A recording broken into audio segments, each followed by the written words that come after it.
आगे बढ़ने वाले हैं। अपना एक और रूल आता है जो कि स्टेट ऑफ मैटर यानी कि द्रव्य की अवस्थाएं चैप्टर जो कि हम अध्ययन कर रहे हैं अभी उसी से रिलेटेड। तो बात करेंगे कि डाल्टन का आंशिक दाब नियम जो है वो होता क्या है। तो देखिए सबसे पहले मैं आपको बताना चाहूंगा कि इस नियम में हमारी क्या बातें हुई हैं, लेकिन उससे पहले हम इस नियम का आधार जानते हैं कि इसमें बात क्या थी। ठीक है, तो सबसे पहले आंशिक दाब नियम, यानी एक बात तो तय है कि इसमें दाब की बात हुई है। ठीक है, यानी कि प्रेशर जो भी होगा सब कुछ प्रेशर से रिलेटेड होगा इसमें, यानी दाब से ही रिलेटेड होना है। ठीक है, एक बात को आप इतनी समझ लीजिए। अब देखिए एक बात है, यहाँ पर वैज्ञानिक डाल्टन का नाम आ रहा है, यानी जॉर्ज डाल्टन। ठीक है, तो इनके बारे में हम देखना चाहेंगे कि भैया इन्होंने कैसे प्रक्रम को आगे बढ़ाया, इन्होंने क्यों किया ये प्रक्रम। तो सबसे पहले मैं आपको बताना चाहूंगा कि जो जॉन डाल्टन थे, इन्होंने क्या किया कि देखिए सबसे पहले मैंने आपको एक बताया था, पिछले 2-3 वीडियो में मैं लगातार बताते आ रहा हूँ बात चांद की, बात चांद की। इससे मैंने आपको बताया था कि किस तरीके से तीनों वैज्ञानिकों ने किस किस तरीके से किस चीज को स्थिर माना था। तीनों स्थितियां मैंने आपको बताई हैं। तो मैं एक बार फिर से रिपीट करना चाहता हूँ। देखिए जो रॉबर्ट बॉयल नाम के वैज्ञानिक थे, उन्होंने ताप को स्थिर माना। उसके बाद आपके चार्ल्स नाम के वैज्ञानिक आए, उन्होंने क्या किया, उन्होंने दाब को स्थिर माना। उसके बाद आपके एक और वैज्ञानिक आए जिन्हें गैलुसेक के नाम से जाना जाता है, वो आए, उन्होंने क्या किया, उन्होंने आयतन को स्थिर मान लिया। अब तीनों ने, इन्होंने क्या किया, इन्होंने तीनों ने तो एक एक चीज को स्थिर मान लिया। अब इसके बाद बारी आती है हमारे डाल्टन भैया की।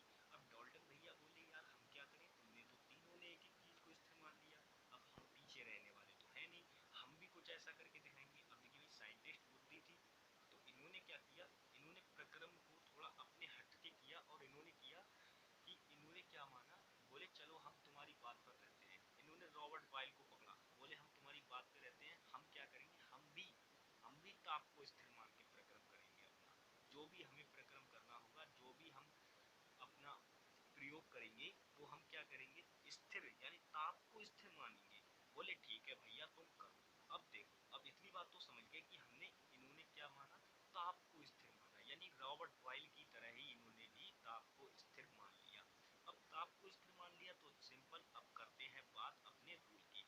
तो देखिए नियम में क्या बात होगी आपकी, सबसे पहली बात तो ये रहने वाली है कि बंद पात्र में, सबसे पहली बात, एक बात हो गई कि ताप स्थिर रहेगा। दूसरी बात क्या होने वाली है कि बंद पात्र में हम ऐसी गैसें लेंगे जो आपस में क्रिया ना करती हो, यानी कि क्रिया होगी ही नहीं उन गैसों में बिल्कुल। अगर तीनों है तो तीनों की तीनों अलग अलग दिखाई देंगी कि हाँ ये वाली गैस है, ये ए वाली गैस है, ये ए वाली गैस है। ठीक है, यानी कि तीनों की तीनों अलग दिखाई देंगी।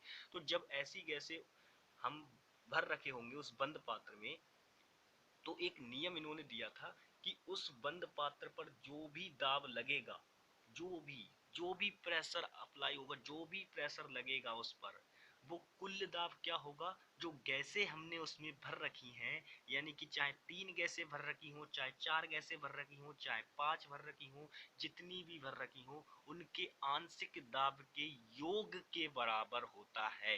ठीक है, इतना सा ये नियम है, इतू सा नियम बिल्कुल आपको याद हो गया होगा। ठीक है, बस इतनी सी बात थी इसमें। देखिए मैंने आपको बता भी रखा है, मैंने 3 गैसें ली हैं। मान लीजिए ये कोई 3, अब ये देखिए क्रिया ना करने वाली है, इसीलिए मैंने एक को ए से डिनोट किया, दूसरे को बी से डिनोट किया, तीसरे को सी से डिनोट किया। अब तीनों गैसें मैंने ले रखी हैं, तीनों की तीनों आपस में कैसी हैं, बिल्कुल क्रिया नहीं करेंगी, यानी कि क्रिया करने वाली नहीं है। अब देखिए क्रिया करने वाली नहीं है तो सबका दाब प्रेशर अलग अलग होगा, क्योंकि सारी के सारे जो गैसें होंगी उनके थोड़े बहुत गुण अलग अलग होंगे, जाहिर सी बात है। अब जब अलग अलग गुण होने वाले हैं तो देखिए इन पे दाब, जो प्रेशर अप्लाई होगा वो भी अलग अलग होगा। देखिए ए वाली जो गैस है इसका प्रेशर पी ए हो जाएगा, बी वाली जो गैस है इसका पी बी हो जाएगा, सी वाली गैस है इसका पी सी हो जाएगा। अब ये जो प्रेशर तीनों हमें मिले हैं, अब इन तीनों का जो योग होगा वो बंद पात्र पर लगने वाले कुल दाब के बराबर होगा।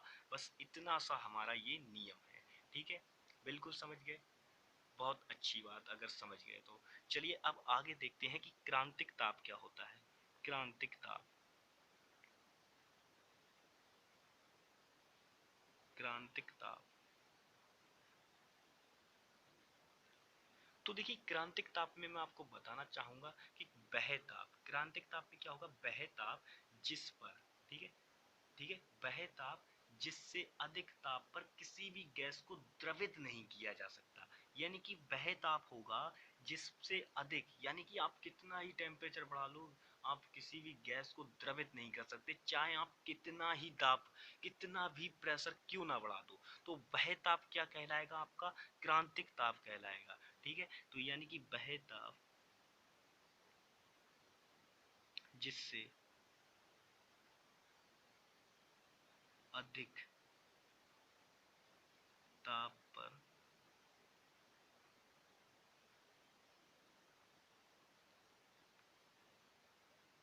किसी गैस को द्रवित नहीं किया जा सकता, द्रवित नहीं किया जा सकता, किया जा सकता,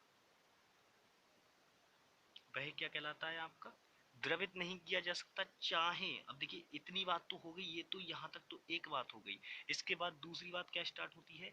चाहे आप कितना ही दाब क्यों ना लगा लें, चाहे आप प्रेशर कितना ही क्यों ना कर दें, चाहे दाब कितना भी ज्यादा क्यों ना हो,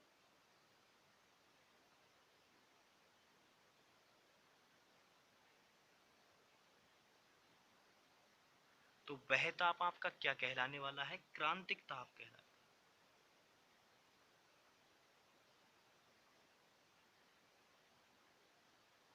क्रांतिक ताप कहलाएगा। ठीक है, इतनी बात समझ गए? समझ में आ गई होगी इतनी बात। ठीक है, चलिए इसके बाद अब हम देखते हैं कि विसरण क्या होता है।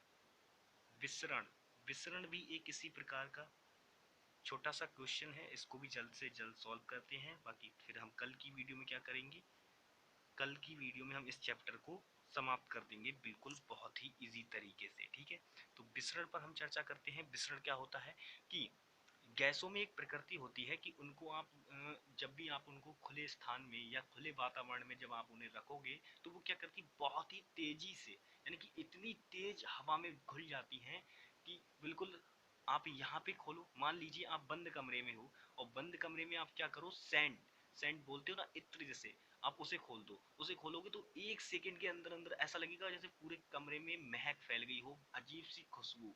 तो वो क्या होता है, वो गुण होता है विसरण का गुण। यानी कि विसरण यानी कि उसके अणु बहुत ही तेजी से अपने स्थानों में फैल जाते हैं, तो यही गुण क्या कहलाता है? विसरण कहलाता है आपका। ठीक है, यानी कि गैसों का अपने स्थान पर, स्थानों पर फैल जाना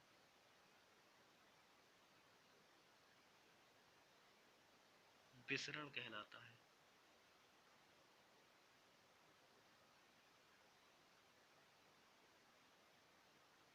कहलाता है।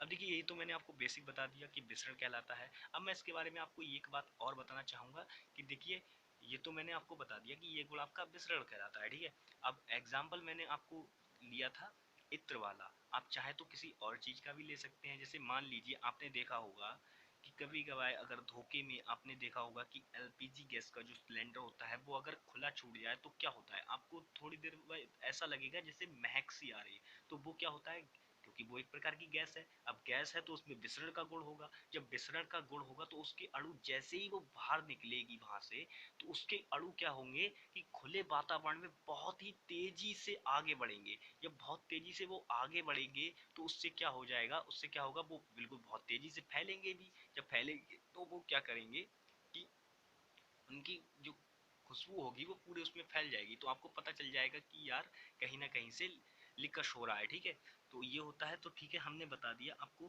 तीन चार चीजें हमने आज बताई। जो भी हमारा डाल्टन का आंशिक दाब नियम था हमने उस पर चर्चा की, उसके बाद हमने क्रांतिक ताप देखा और उसके बाद हमने विसरण का गुण पढ़ा है। यानी कि हमने काफी सारी चीजें पढ़ ली हैं। अब बस हमारी न्यूमेरिकल की क्लासेस रह गई है इस चैप्टर से रिलेटेड, तो न्यूमेरिकल की क्लासेस लेने के बाद इस चैप्टर को हम समाप्त कर देंगे। ठीक है, तो चलिए दोस्तों, आज की वीडियो में बस इतना ही। मिलेंगे नेक्स्ट वीडियो में, तब तक के लिए bye bye, take care and Jai Hind.